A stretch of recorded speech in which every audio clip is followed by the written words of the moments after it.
Hello, welcome, नमस्कार, आदाब, सत श्री अकाल. कशा आहात तुम्ही? मजेत ना? बघा मित्रांनो, आपण शिकत आहोत चॅप्टर रिफ्रॅक्शन ऑफ लाईट. ह्या चॅप्टर मध्ये आपल्या कालच्या लेक्चरला आपण काय शिकलो?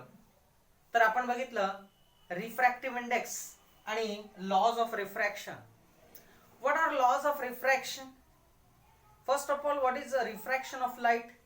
When light is traveling from one transparent medium to another transparent medium, it changes its direction, and this phenomenon is called as a refraction of light. Why does the refraction of light is occur? It is because of the velocity of light for a different medium is different. Then in the laws of refraction we saw that AN is the incident ray and NB or BN is the refracted ray. Incident ray, refracted ray and normal lies in one plane. That is the first law.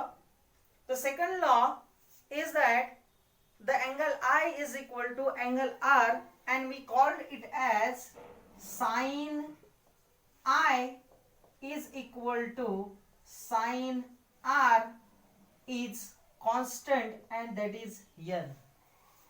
That is N. Sin I upon sin R is constant.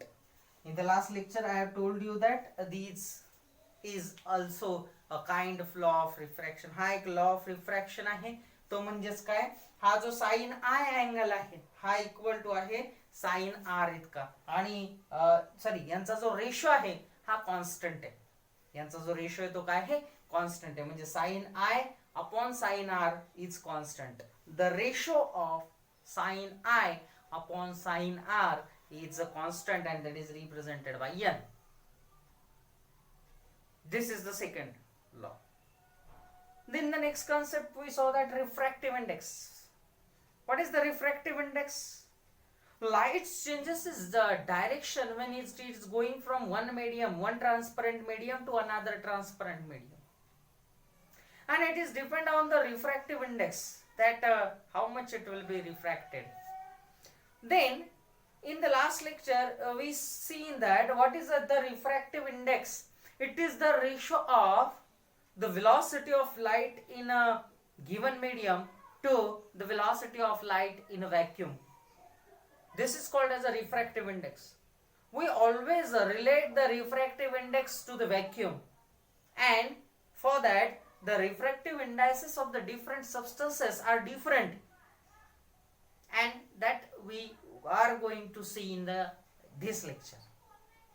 प्रत्येक माध्यमासाठी, प्रत्येक subject, प्रत्येक transparent medium साठी हा जो refractive index हा वेगळा आहे, आणि हा जो मोजलेला आहे हा कशाला रिलेट करून मोजलेला आहे तर तो व्हॅक्यूम या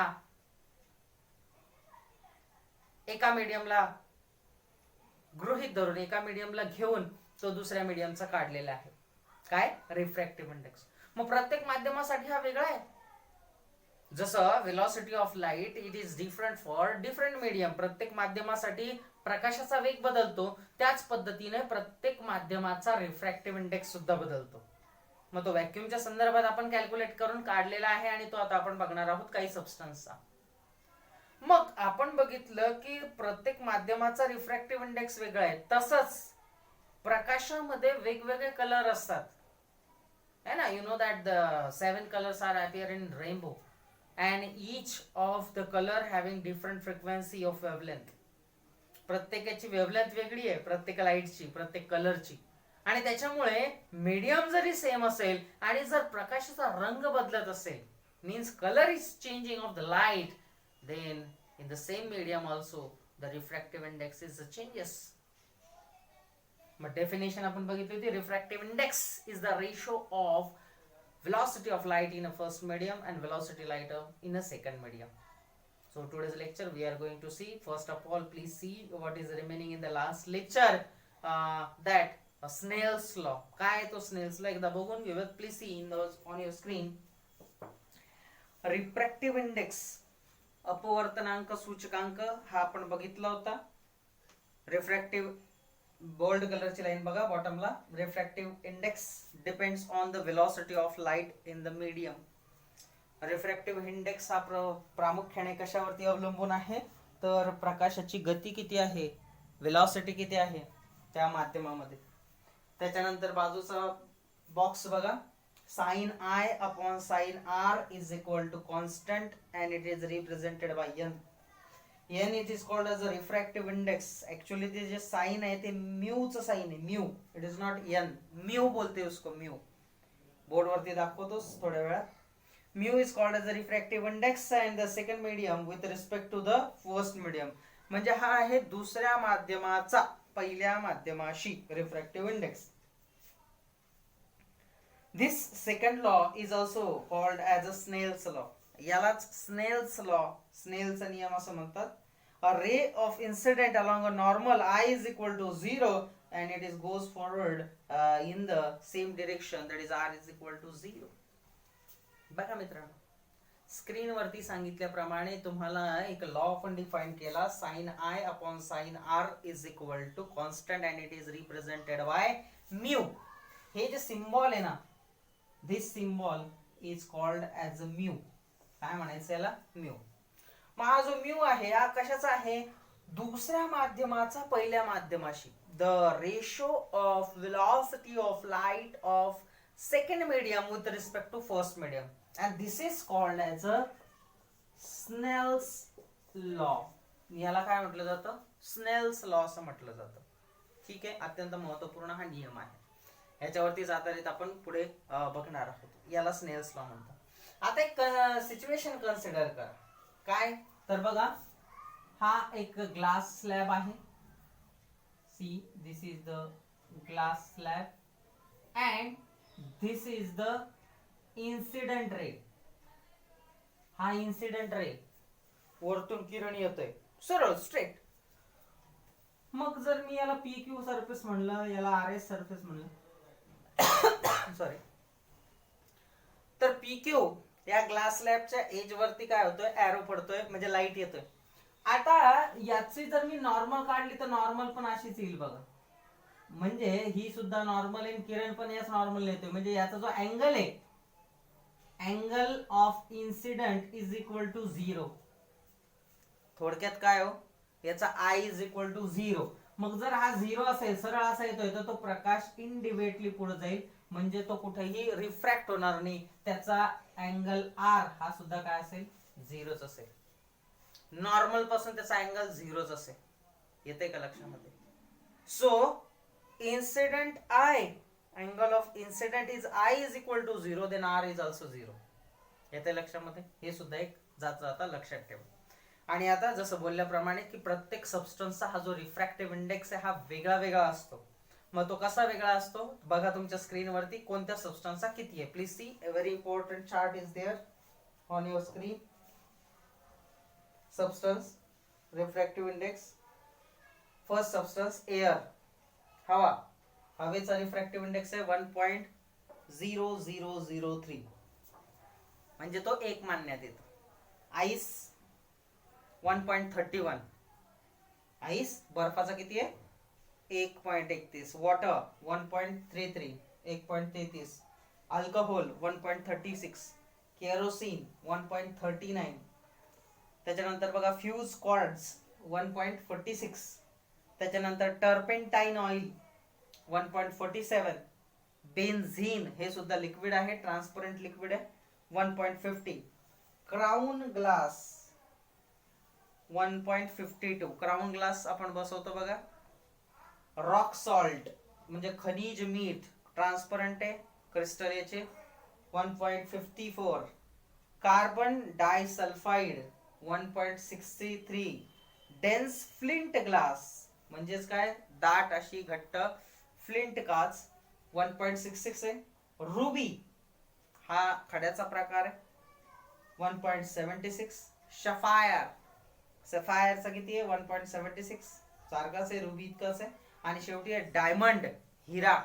याचा जो रिफ्रॅक्टिव्ह इंडेक्स आहे तो आहे 2.42. किती आहे 2.42. प्लीज सी, तुम्हाला ह्या टेबलमध्ये काही जे सबस्टन्स देण्यात आलेले त्याचे रिफ्रॅक्टिव्ह इंडेक्स आपण बघितले. काही महत्वपूर्ण रिफ्रॅक्टिव्ह इंडेक्स तुम्हाला माहिती पाहिजे, जसं की AR मधला रिफ्रॅक्टिव्ह इंडेक्स तो आहे 1.0003. आता 000 आहे म्हटल्यानंतर आपण जर दोन अंश पकडले, अंशानंतर दोन जर आपण डिजिट पकडले तर ते किती येतात 1.00. म्हणजे AR चा जो काय आहे तो आपण 1 असं पकडून चालू. दुसरीकडं आईसचा जो आहे तो आहे 1.31, वॉटरचा 1.33. तर वॉटरचा तुम्ही लक्षात ठेवा, एअर 1.00, वॉटर 1.33. डायमंड हा सुद्धा इम्पॉर्टंट आहे कारण त्याच्यामध्ये हायएस्ट आहे तुमच्या दिलेल्या टेबलमध्ये.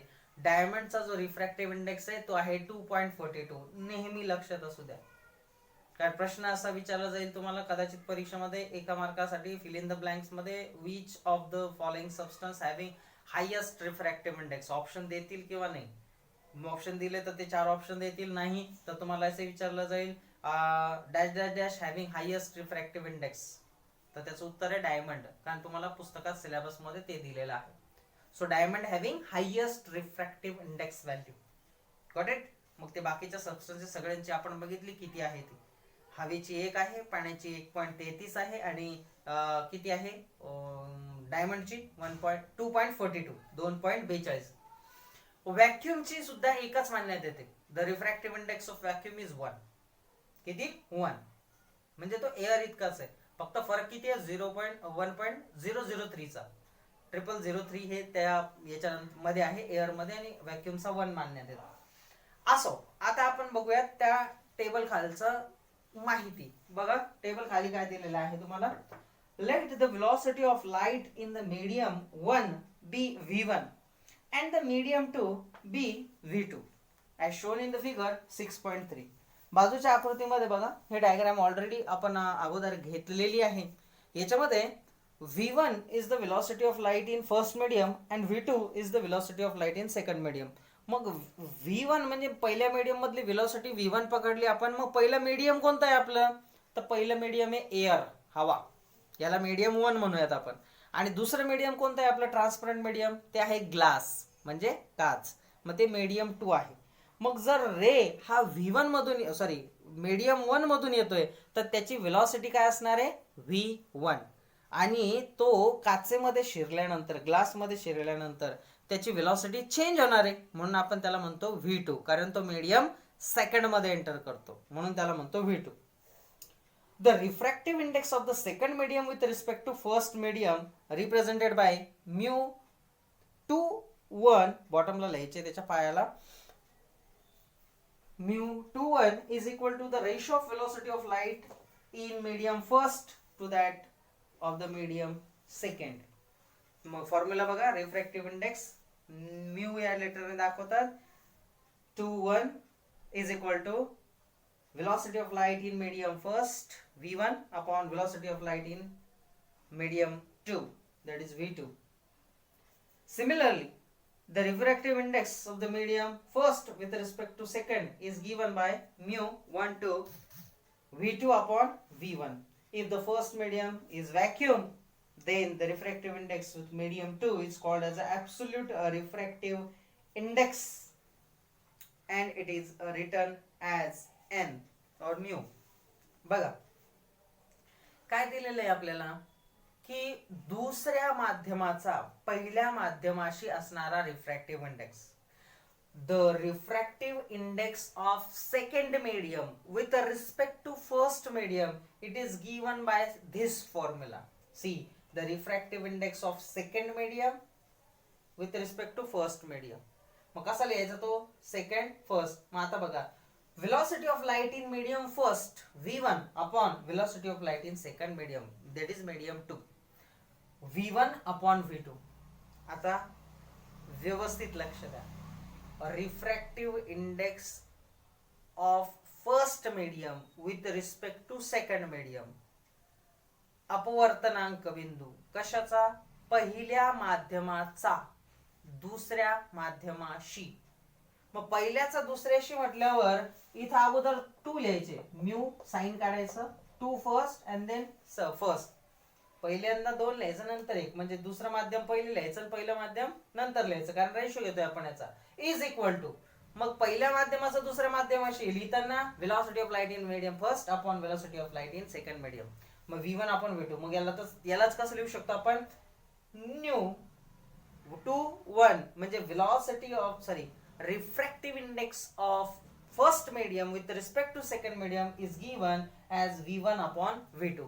मग जर मला दुसऱ्या माध्यमाचा पहिल्या माध्यमाशी काढायचा असेल तर the refractive index of second medium with respect to first medium, how will you calculate it? We will calculate it by formula the refractive index of the second medium with respect to first medium is given by 1 इकडे लिहायचा 2 इकडे लिहायचा. दुसरा म्हणला की दुसरा या बाजूला, पहिला म्हणला का पहिला उजव्या बाजूला. येते लक्षामध्ये. So the refractive index of the second medium with respect to first medium is equal to V2 upon V1. Make it उलटा, V2 upon V1 म्हणजे याचाच काय झालं उलटा. म्हणजे इथं बघा, पहिल्या माध्यमाचा दुसऱ्या माध्यमाशी काय V1 upon V2. तर दुसरीकडं दुसऱ्या माध्यमाचा पहिल्या माध्यमाशी रिफ्रॅक्टिव्ह इंडेक्स काय V2 upon V1.